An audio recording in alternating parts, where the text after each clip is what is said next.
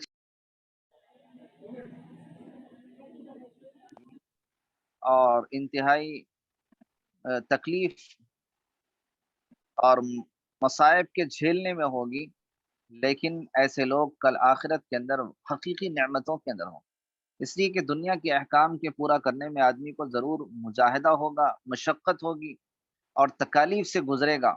لیکن اس کا یہ مجاہدہ اور مشقت یہ آخرت میں انتہائی ہمیشہ ہمیش کی نعمتوں کا ذریعہ بنے۔ تو ابرار جو ہوں گے، ان الابرارا، بے شک نیک لوگ، برن کی جمع ابرار، لفی نعیم، نعمتوں کے اندر ہوں گے۔ لفی کے اندر لام جو ہے تاکید کا، ضرور نعمتوں کے اندر ہوں گے۔ وَإِنَّ الْفُجَّارَ لفی جہیم، اور بے شک فجار فاجر کی جمع ہے، جو گنہگار ہوں گے، لفی جہیم، وہ جہنم میں ہوں گے،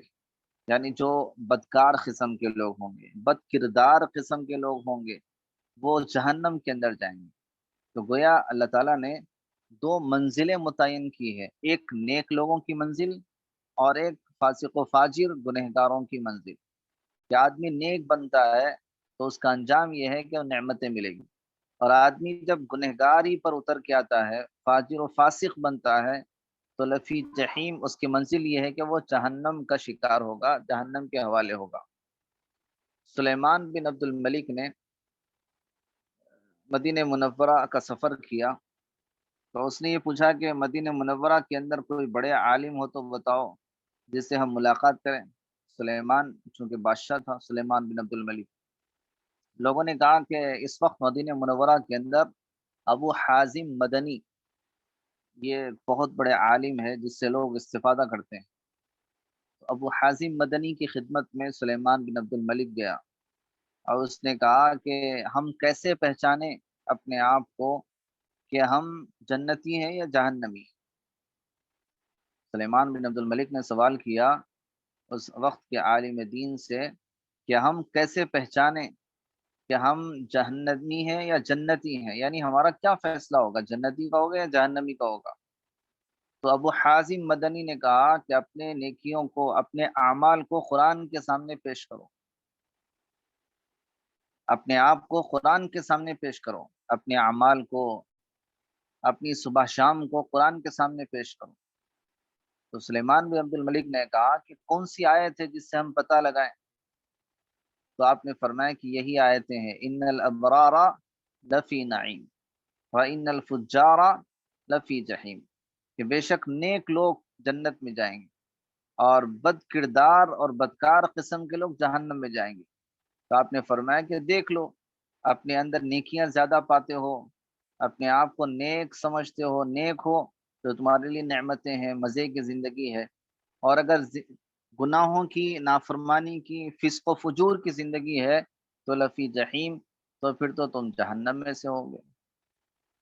تو یہ وہ قرآن کی آیتیں ہیں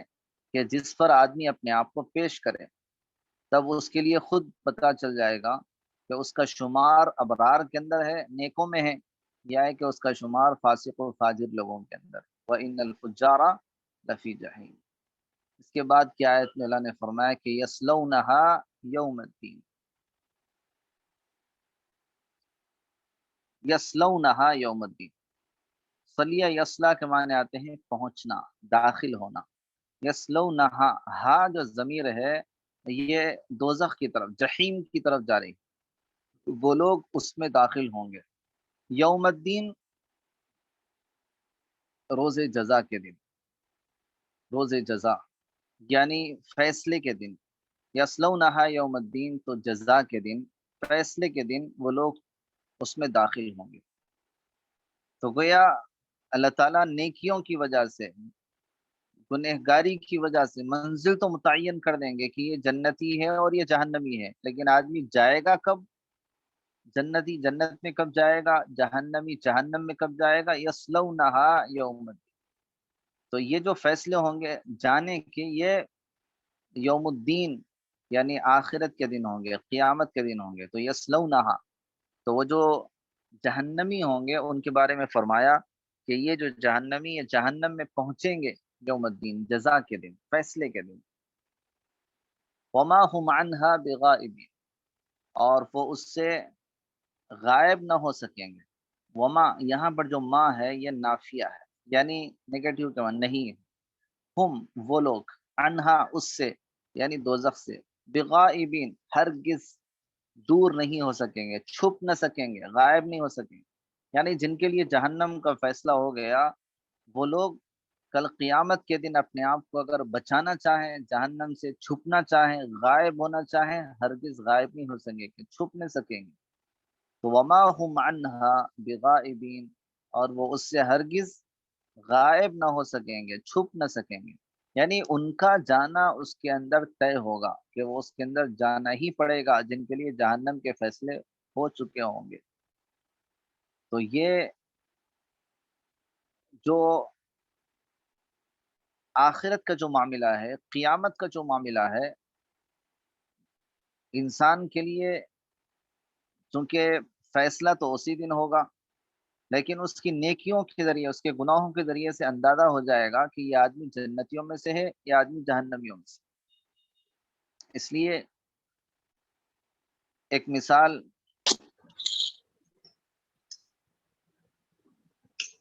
آدمی دنیا کے اندر اگر بیمار پڑ جائے تو اس کو سب سے پہلے حکما نے لکھا ہے کہ ایمرجنسی وارڈ کے اندر لے جایا جاتا ہے، اور ایمرجنسی وارڈ کے اندر اس کو رکھا جاتا ہے، اس سے تھوڑی سی جو ہے ہسٹری لی جاتی ہے کہ کیا ہوا تھا، کیسا ہوا، کیا ہوا، ایک دو تین سوالات ہوتے ہیں، اور فوری اس کا جو ہے کچھ نہ کچھ ٹریٹمنٹ شروع کر دیا جاتا ہے۔ اور اس کے بعد پھر جب ڈاکٹر آتے ہیں، اس مریض کو دیکھتے ہیں، اور اس مریض کے مرض کی جب تشخیص ہوتی ہے، اس کو پہچان لیا جاتا ہے، تو پھر اس کو اس کے وارڈ کے اندر شفٹ کر دیا جاتا ہے۔ ایسے ہی آدمی دنیا سے رخصت ہوتا ہے تو مرتے ہی جو سب سے پہلے قبر میں جائے گا، یہ قبر گویا ایک ایمرجنسی وارڈ کی طرح کہ یہاں آدمی کو منتقل کیا جائے گا، تو سب سے پہلے جو ہے فرشتے آئیں گے اور اس سے سوال کریں گے کہ تمہارا رب کون ہے، من ربو کا، اور یہ سوال کریں گے من نبیوں کا، تمہارے نبی کون ہے، وما دینوں کا، تمہارا دین کیا ہے، یعنی اس سے تین مختصر سے سوالات ہو جائیں گے، اور ان تین سوالات کو اگر وہ دے دے، یہ کہے کہ میرا رب اللہ ہے، میرا دین اسلام ہے، ہمارے نبی محمد صلی اللہ علیہ وسلم ہے، تو اس کے لیے آگے کا ٹریٹمنٹ شروع ہوتا ہے کہ یہ آدمی نیکوں میں سے۔ اب اس کے ساتھ جو معاملہ کیا جاتا ہے وہ جنتیوں جیسا معاملہ کیا جاتا ہے، اور یہ اعلان ہوتا ہے کہ اس کے لیے جنت کا بستر بچھا دو، اس کے لیے قبر حد نگاہ وسیع کر دو، اس کی قبر کو جنت کا ایک باغیچہ بنا دو، اور اس کو، اس کی قبر کے اندر کھڑکی کھول دو جو اپنا ٹھکانہ یعنی جنت میں دیکھ سکے، اور روزانہ جنت اس کے سامنے پیش کی جاتی ہے کہ دیکھو یہ تمہارا ٹھکانہ ہے،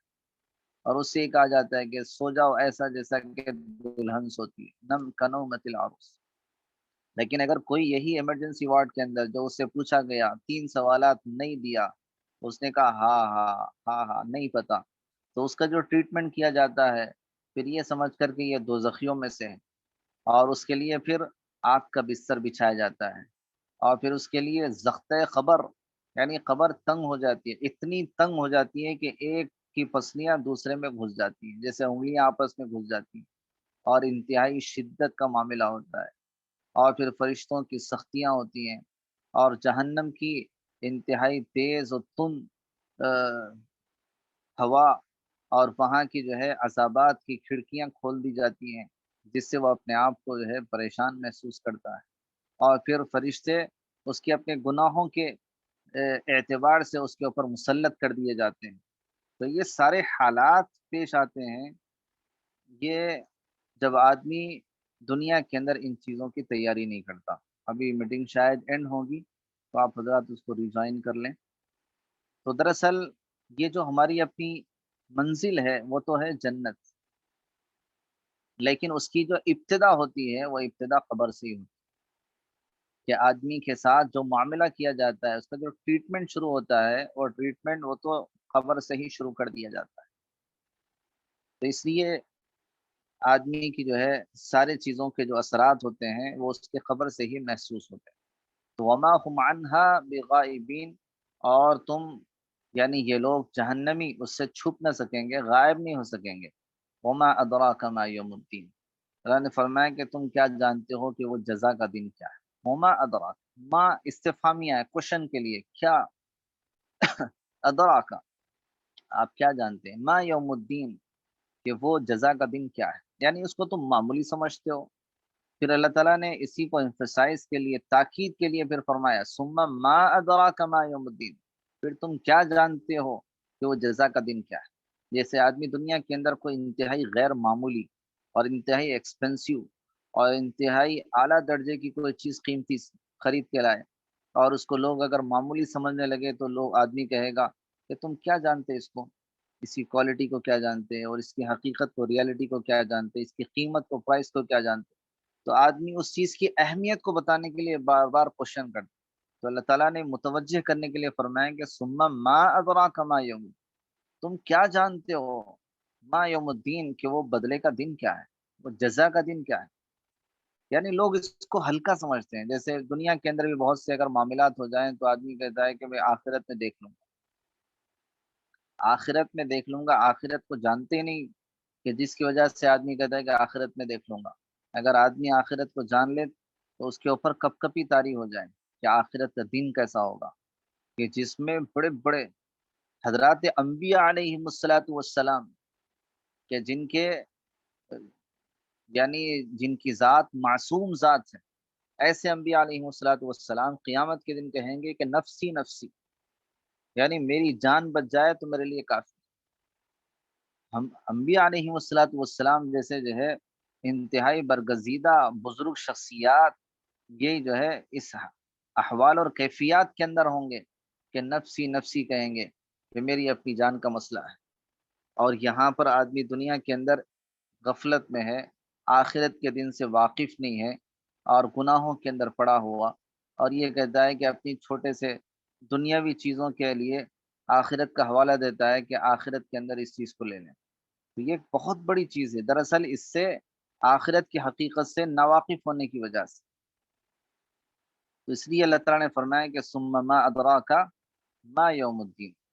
کہ تمہیں کیا پتا کہ وہ آخرت کا دن کیا ہے۔ پھر آگے اللہ تعالیٰ نے فرمایا کہ یوم لا تملک نفس لنفس شیئا،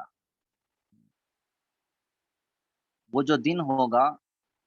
وہ ایسا دن ہوگا کہ لا تملک نفس لنفس شیئا، ملک یملک کے معنی مالک ہونا،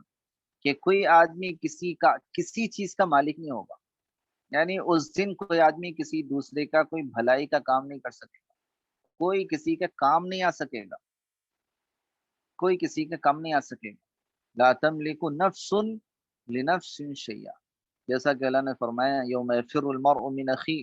وہ دن ایسا ہوگا کہ آدمی اپنے بھائی سے بھاگے گا، وہ امہ اپنی ماں سے بھاگے گا، وہ ابی اپنے والد سے بھاگے گا، وہ صاحبتہ اور اپنی بیوی سے بھاگے گا، وہ بنی اور بیٹوں اولاد سے بھاگے گا، لکل امرئ منہم یومئذ شأن یغنی، اس دن ہر ایک کی کیفیت خود اپنی الگ ہوگی۔ یا آدمی اس دن اپنے آپ میں نہیں ہوگا، وہ خود بھاگتا پھرے گا کہ کہیں کوئی مجھ سے نیکی کا سوال نہ کر لے۔ تو وہ جو جزا کا دن ہوگا وہ انتہائی عجیب و غریب دن ہوگا کہ لا تملک نفس لنفس شیئا، کہ وہ دن ایسا ہوگا کہ کوئی کسی کے کچھ کام نہ آ سکے گا، کہ کوئی کسی کے لیے کچھ بھی نہ کر سکے گا۔ والامر یومئذ للہ، اور اس دن معاملہ اور اس دن جو فیصلہ ہوگا، حکم للہ، صرف اللہ کا ہوگا۔ یعنی دنیا کے اندر آدمی کو اللہ تعالیٰ نے کچھ دن کے لیے اختیار دیا، کوئی چیزوں کے لیے اللہ تعالیٰ نے دنیا کے اندر انسانوں کو مختار بنا دیا کہ تم ایک کمپنی کے بارے میں فیصلہ کر سکتے ہو، تم ایک ملک کے بارے میں فیصلہ کر سکتے ہو، تم ایک صوبے اور اسٹیٹ کے بارے میں فیصلہ کر سکتے ہو۔ لیکن آخرت کا دن ایسا ہوگا کہ جس میں سارے امور یہ صرف اللہ کے ہوں گے، ان الحکم الا للہ، کہ ساری حکومت اور قبضہ قدرت اللہ کے ہاتھ میں ہوگا۔ تو گویا اس دن جو فیصلہ ہوگا للہ، صرف اللہ کا۔ اس لیے اللہ نے فرمایا کہ جب سارے مر جائیں گے تو اللہ تعالیٰ یہ اعلان کریں گے کہ لمن الملک اليوم، آج کس کی بادشاہت؟ کوئی جواب نہیں ہوگا۔ سارے دنیا کے جو بادشاہ دنیا کے اندر اپنے تکبر اور غرور کے اندر رہا کرتے تھے، سب جب ختم ہو جائیں گے تو اللہ تعالیٰ فرمائیں گے للہ الواحد القہار، آج اس اکیلے اللہ کی حکومت ہے اور بادشاہت ہے جو غلبے والا ہے۔ تو اس دن کا جو معاملہ ہوگا وہ صرف اور صرف اللہ کے ہاتھ میں ہوگا، کوئی آدمی کسی کی سفارش بغیر اللہ کی اجازت کے کر بھی نہ سکے گا، معاملہ بڑا عجیب ہوگا۔ تو یہ دراصل اس صورت کے اندر اللہ تعالیٰ نے ہمیں آخرت کو یاد دلایا ہے، آخرت کی تیاری کی طرف متوجہ کیا ہے کہ آدمی دنیا کے اندر آخرت کی تیاری اس طور پر کر سکتا کہ اپنے گناہوں سے معافی چاہے، اپنے گناہوں پر کثرت سے استغفار کر لے۔ اس لیے حدیث میں ہے کہ توبہ اس آدمی کے لیے بڑی خوشخبری ہے جس کے صحیفے اور